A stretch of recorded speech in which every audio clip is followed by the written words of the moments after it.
Hey everybody, Nate Lee here coming to you from Camp Bluegrass in Levelland, Texas, where I've gone 21 and a half times. I've been going since I was 10 years old.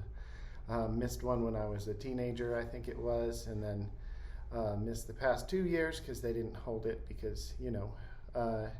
So here I am at Camp Bluegrass, been teaching some fiddle this week and playing this mandolin today, and I wanted to talk to you about how you know your action is too low, because action is too low on this mandolin. It can be pretty easy to figure out if it's too high because it's really hard to play, but it's harder to know if your action's too low. So here's how you know the E string action especially is too low on this mandolin.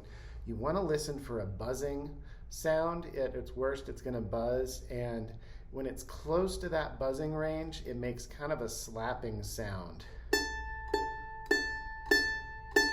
And it's easier to hear in person. I'm gonna get as close to, I'm using my MacBook Pro mic because I'm on the road.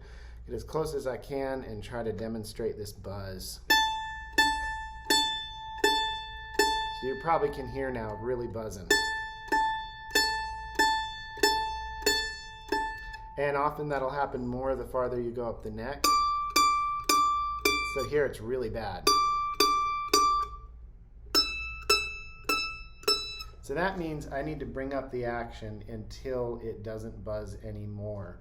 So that means I need to get on this wheel right here and I need to turn it lefty-loosey. If you're looking from the top, it's lefty-loosey. Bring it up till it stops buzzing.